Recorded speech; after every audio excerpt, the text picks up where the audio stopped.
Howdy folks, welcome back to the patch 8.6 test server. There's a second build of the test server up and it seems to have broken a few things.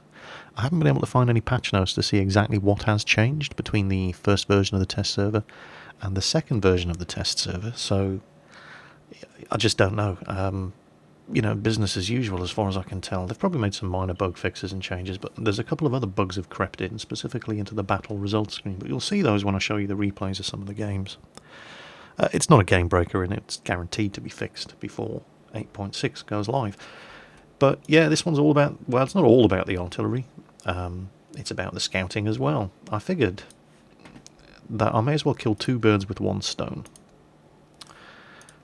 And since the maps were going to be crawling with artillery, I'd see what I could do in the WZ 131 and 132.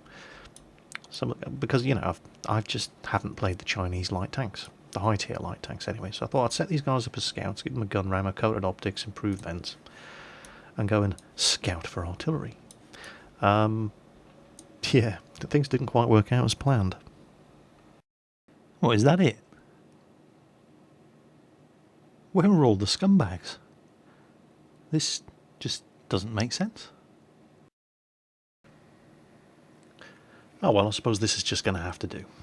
There's only one artillery on each side, but it's Sand River, and I like this map. Plenty of opportunity to get some good spotting done. And I really don't know what the hell it is about the test server. I mean, I was expecting every game to be a massive arty party, with a minimum of 3 artillery on each side, and it just has not been the case. It's as if everybody played artillery in the first build of the test server, got it out of their system, and then all went back to driving their T-57 heavies and FV215Bs. So anyway, here I am in the WZ-131, in Tier 7 Chinese light tank. I've got the 85mm gun, rather than the 100mm. Time to roll out. And let's try and get some sneaky spotting done. Oh, sorry, couldn't turn in time, couldn't get it. Okay, never mind. Right, okay, here we go. Come on. Make a beeline for that ridge and try and get some spots. Not expecting a great deal from the team at this stage because nobody's really in position. Everybody's still manoeuvring. Artillery still hasn't placed themselves and so on and so on. And... Oh, that'll do. Well, there's a scout medal straight away. Right, time to get the hell out of here. That's a lot of very angry tanks. So, my job here is done. I'm getting the hell out of Dodge. And we'll head around the other side of the map. Where... Oh, that was a bit brave. Check the map out. Our artillery is headed all the way down here. And there's nobody covering that side other than an M48 pattern. So, I'm heading that way. We've got Centurion 1 sniping from the ridgeline. Well, he's only tier 8, it's a tier 10 game. What do you expect? He does have a good gun for it, so why the hell not?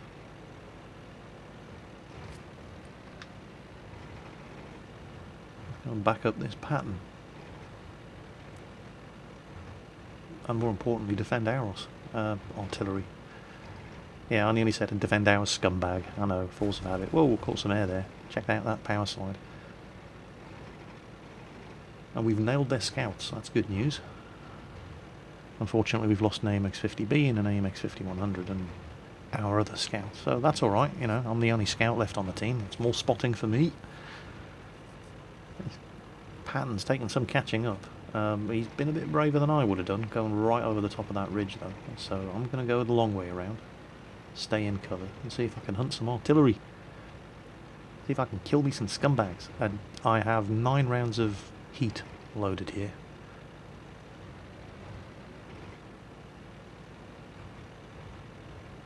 Patton hasn't spotted anything with his view range, so that's encouraging. AMX 5100 camped in the small village on the other side of the wadi over there. Oh, I can get some shots on him from here. We'll do that, why not? High explosive anti-tank ammo right into the side of a thinly armoured French tank. And he's not moving, so we'll do that again. And he's gonna get away. He's in cover now. Okay. Oh, nah, I can only see them. the top cover, so that's not worth a shot at this range. Right, time to go artillery hunting. I'm going to get you, little scumbag. I'm going to get you, little scumbag. Oh, there he is. Because I hate little scumbags. And this was kind of unfortunate. I was like, oh shit, blow his tracks off, blow his tracks off. He could have had me if he turned around, but I think he just fired and he was just sitting here waiting to die. Oh, Jingles, what are you doing? So that was kind of lucky. Right, anyway. That AMX 5100 is still in play, so let's try to spot him.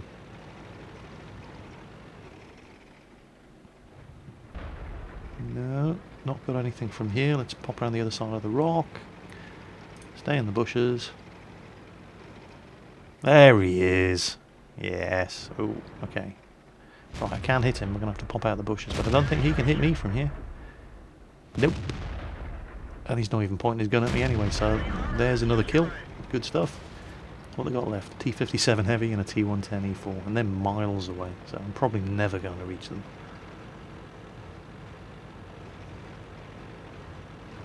I quite like, despite the nerf to heat ammo, I think it still works quite well on this little thing. It's expensive though. But we'll see if this ended up being profitable anyway. There's no way I'm going to catch that T110 E4 before this game's over.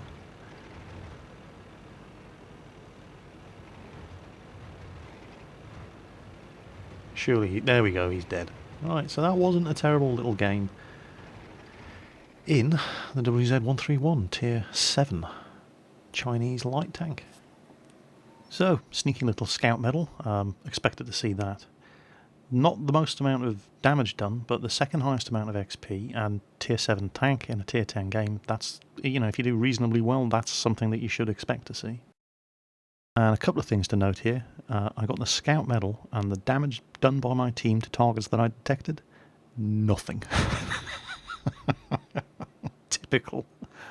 Although, to be fair, that was almost all of the spots that I got in this game were from that hill crest right at the start, when most of my team weren't even in position to open fire anyway, so yeah, to be expected.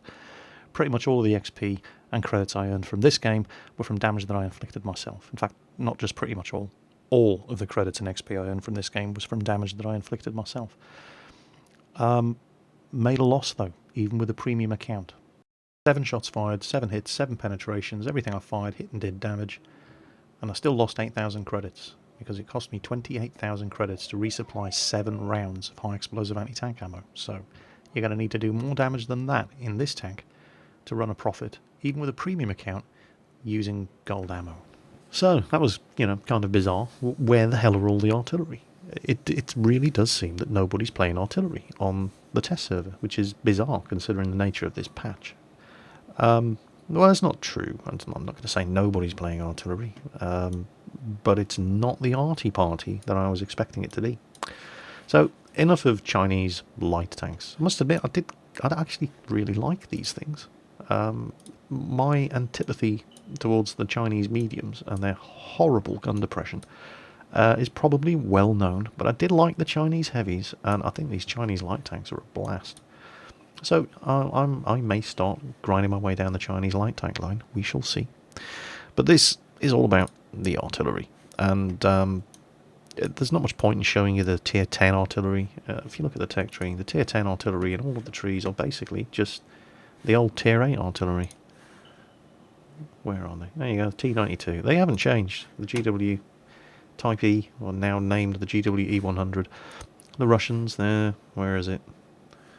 There, Object 261. Yeah, fine. So I thought I'd show you some games with some of the new boys. There's the new Russian Tier 8, the SU-14-1, which is pretty much the old school bus we all know and love, but without the armoured superstructure. Well, I say armoured, but you know what I mean. The new American M53 M55, which is a lot like the GW Panther, the Geschützwagen Panther. That is not a turret, but it does have a very, very wide firing arc. And the new French Tier 9, the Batchatillon 155-55, the BC 155-55. So starting off with this thing, it looks, to all intents and purposes, almost exactly like the previous French Tier 8, now French Tier 10, Batchatillon 155. And that's pretty much what it is, with one significant difference. It's almost exactly the same. It has the same turret. The turret rotates 360 degrees. What it doesn't have is the autoloader clip. That is a normal artillery gun. Well, you get a choice of two, actually. You've got this thing, or that one, with this one being the one that I have fitted to the tank. They both have the same rate of fire. They both have the same penetration and choice of ammo. They both do the same damage. They both have the same accuracy. One of them has half a second faster aiming time. And I've been finding that it's the aiming time. As you go up the high tiers in the artilleries, the aiming time is the killer. That's what robs you of doing any damage whatsoever. It can take an age to get your gun aimed on the target. And if you fire before you're aimed, you're just going to miss. And while you're aiming, somebody else kills him. In fact, a bunch of other people kill him. That seems to be the experience so far. Not such a problem with the French artillery because of the fast aiming time and the relatively fast, I mean I say fast, 5.5 second aiming time is slow, but it's fast for artillery. It's blisteringly fast for Tier 9 artillery. The rate of fire, again, really, really slow, 1.93 rounds per minute, but that's fast for artillery. So I hate myself for saying it, but I actually kind of like this thing. Interesting thing, if you look at the hull, the hull looks distinctly American to me. Is that thing mounted on the hull of a T110E4? That's kind of what it looks like. You've got the blisters here with the observation ports. You've got the machine gun turret there. I wonder what it says about vehicle details. Oh, mounted on the chassis of the M47 medium tank. Yeah, there we go. Yep, I thought so. It did look distinctly American. Oh well, anyway, there you go. So, ammo choice for this thing. Ammo choice is interesting. If you look at the gun, you'll see that it's got 95, 95, 185 penetration. So we've got HE, and looking at the damage, you've got the larger amount of damage, which is still quite low for Tier 9 artillery. You know, it's French. Larger amount of damage associated with the lower penetration. So those are high explosive. And then we've got this thing here, 185 millimeters of penetration, lower damage. So what's going on there? Well, 3 different ammo choices, 2 kinds of high explosive, and 1 high explosive anti-tank. So what's interesting is if you go to, there we go, it's got 2 different kinds of gold ammo. So you've got your bog standard artillery piece HE, and then for gold you can buy high explosive that has a better blast radius. This was always the thing about the French. Look at that, almost 4 meter explosion range, which is not great. Or HE with over 5 meters exploding range, or high explosive anti-tank with no splash damage. You need direct hits to do any damage with this, but lots and lots of penetration. So those are your choices. 2 different kinds of gold ammo or your standard credit ammo.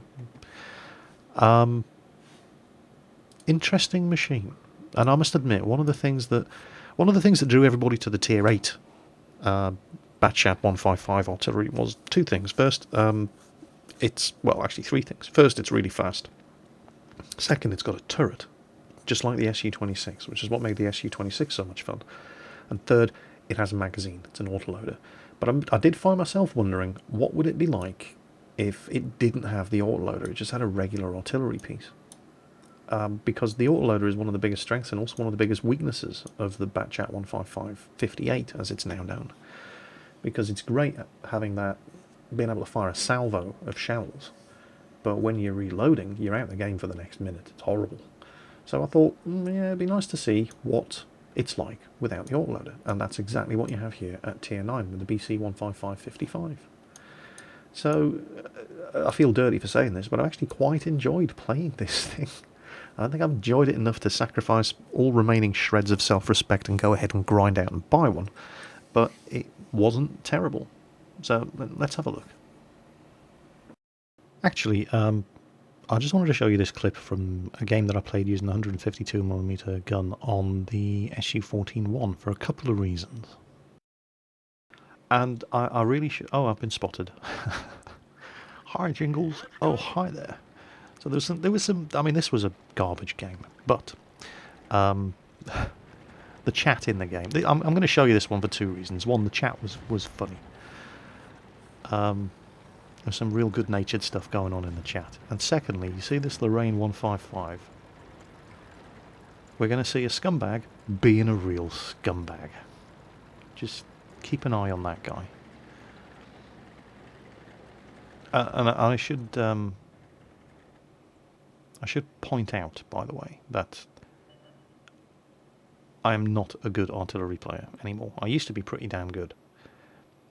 And I have no idea, especially on these new maps, where are the good places to go, where the best fire arcs are, and so on and so on. So don't expect a dazzling display of artillery marksmanship for me. It's the first time I played artillery in like 6 months. Haven't got a clue how to do it anymore. Now, here, the SU-14-1. Do you see that? I didn't have to turn the sights very far. And look at this guy. Look at him. He's... Really? What he's doing here is parking in front of my gun, trying to get me banned. What a wanker. Look at that. Well, he knows I've spotted him now. He realises that I'm onto his game. So now he buggers off. It's a scumbag being a scumbag. That's what they do. Test server rules. People think that they're not going to get their accounts banned by being arseholes on the test server. They're wrong.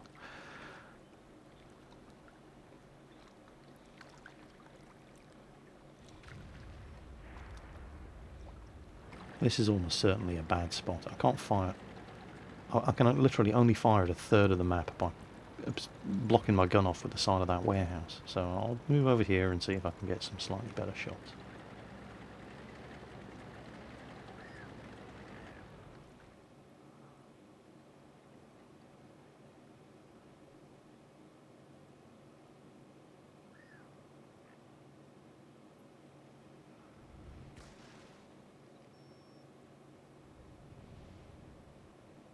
And here's that aiming time.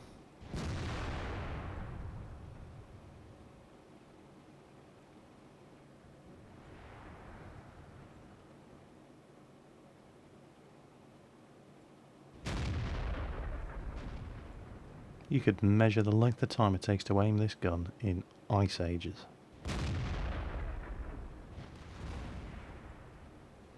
And that one missed anyway, even though somebody else shot him first.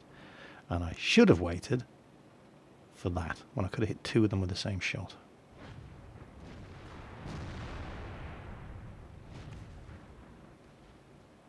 And can I load and hit this on? No, it's not going to happen, is it? So now, and there.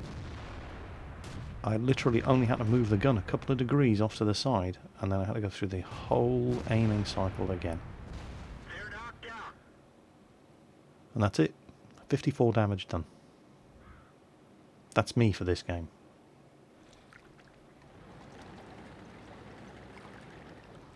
Now check out that SU-122-44. He's like, I'm gonna get you, Jingles. Oh shit. There he is, coming for you, Jingles. That's Halo Nomads from the North American server. I'm like, oh noes. Don't get me, go for the SU-122A. He's chocolate flavoured. I know he's got to come around this corner, but I don't want to sit right on the corner, because then he'll see me. But he's seen me anyway. And we aim, and we aim, and we miss. We fired too early. Oh, he's got me now. Bollocks. So, yeah. So that was my first attempt at playing artillery, you know, properly. In a long, long time. And I failed horribly at it because I was not used to the monstrous aiming time of these guns. and the really bad gun traverse on this thing in particular. So screw the Russians, we're going to go and French it up for a bit. This is another 3 artillery game, and this is the most I've seen. I know people have said, oh, I've had games that have been real arty parties, and I have had games that have been real arty parties, but they were tier 5 games back in the first iteration of the test server, when pretty much everybody was just trying some of the new Russian artillery, the Su-122, whatever it is, and the Excelsior premium tank, and that was literally just that was the entire team was literally just Su-122 artillery and Excelsior heavy tanks. When you go up the tiers, that doesn't really happen anymore, or it hasn't happened to me anyway. So anyway, here we are. This is obviously the Batchat 15555 tier 9. Now, even though it's 2 tiers higher than the Su-14-1, it just aims so much faster. Critical hit. Doesn't do a huge amount of damage though. But I'm firing HE, and tankers will be all too aware of how nasty getting hit by high explosive is. Because I did 580 damage, which is about the equivalent of getting shot by an IS-7's gun, if it gets a moderately good damage roll. But what won't happen if you get hit by an IS-7 is he's probably not going to take out your ammo rack and kill 3 crew members, and that's what happens when you get hit by artillery firing high explosives. Oh, there we go. Our 215B nailed their 215B, so I hadn't loaded yet anyway. And I think if I was going to play artillery again, it would probably be the French. Because I just can't get along. Cannot get along with that horrible aiming time on most of the others. Particularly the Russians with the big guns. I know there was a T110E5 around here somewhere. I'm hoping this T62A is going to spot him. And I don't. There he is. And I can... Okay, now I need to be real careful here. I don't hit the T62A. There's not much splash damage. There we go. That's what I'm talking about. That was a decent shot. There's not much splash damage at all on the Batchat, but if the T62A and the T110E5 are swapping paint, I will hit the T62A. And I don't want to do that. Because I'm not a scumbag. He's breaking contact, that's good. Come on, reload. Fire. That was close. 131. Oh no. Their T110E4 nailed our T62A. Now I'm in trouble. Look at that Batchat at the bottom of the screen. Our T110E4 in the woods finished off the T110E5, but now this Batchat is running free. Oh, I really need to reload.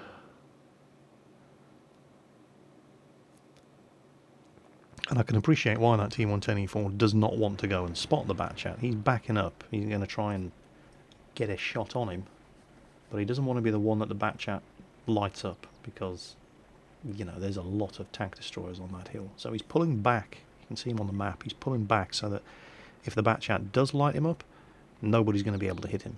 He's putting the hill between himself and the guns on the top of the hill. And I'm sitting here clenching my butt.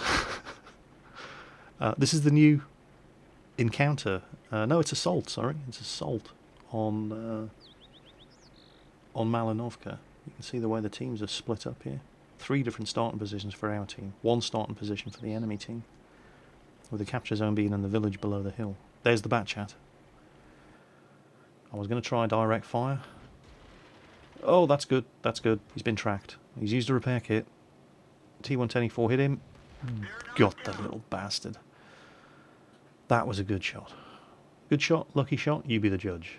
Now the Su-122-54 isn't feeling too confident about coming around the corner. He knows there's a T110E4 around there somewhere, and he's just seen the Batchat get obliterated by artillery. I'm still loading. And this is the good thing about the Batchat 155. You can swap your fire without ruining your aiming circle. Even if you still have a couple of seconds left to reload, you can usually still be fully aimed by the time you've brought the gun round to bear and loaded the next shell. come on, where are you? This ain't looking good. We're losing 7-8. There's only 5 minutes of this game left. But the guys are moving up. So keeping an eye on the map. Chances are... Oh! An object. Decision time. Go for the object. And you can see what I mean here. That I had to swap my fire all the way from the top of the hill down to over here and still managed to aim. Nah. Again, not used to how long it takes these shells to hit the target. Should have given it more lead than that and I might have hit him. Oh, there he goes. A brave... Oh, he's been hit. It's a brave run on this Object 268. He's trying to get around the flank and kill our artillery. He's used a repair kit. He had his tracks blown off.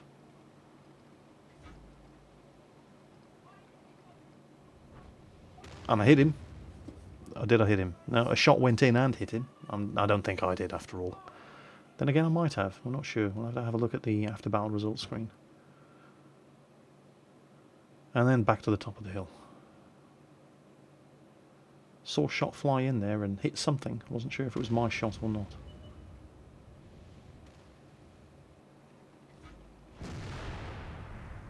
T110E4 didn't need my help there, so back to the top of the hill.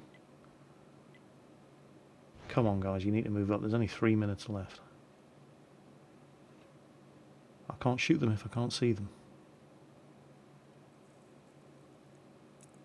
Well, I can.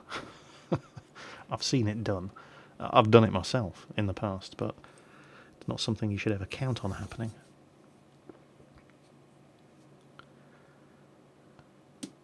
We could win this. We just need to attack. People are moving up. Yeah, the team are moving up together now. This is good stuff. Here we go. Not going to aim any better than that. Nah.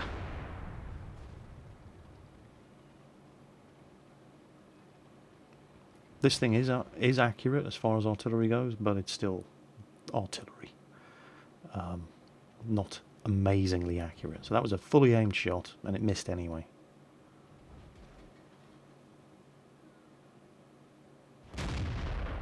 But this thing reloads pretty damn quick. And then it misses anyway again.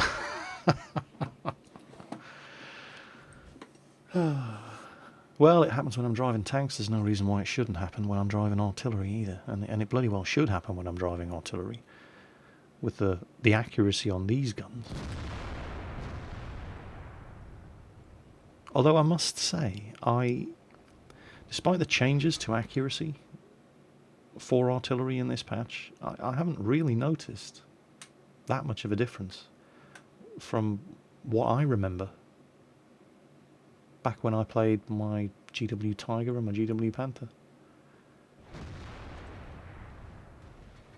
The shots pretty much still seem to go where I remember them going. So a fairly average result, you know, nothing to be ashamed of, but nothing to brag about either. Square in the middle of the table, 1,500 damage done. Didn't run a profit in that game. However, bear in mind, I had to resupply premium consumables, and that cost me 20,000 credits. So if I wasn't running premium consumables in that game, I would have made a 12,000 credit profit out of that match. So yeah, that's quite encouraging, despite the fact that it was a distinctly average performance. Unfortunately, that's all I really have time for today in this first instalment of Arty Party with the Mighty Jingles. This video ended up being over an hour long, and I'm not doing that to you again. So I've cut this thing into 2 parts, and the second part of the video featuring the M53 and 55 and the Russian Tier 7 Su-14-1 will be coming up next. So hope to see you for that one. Hope you're going to enjoy it. Hope you enjoyed this one. As always, folks, take care on that battlefield, and I'll catch you next time.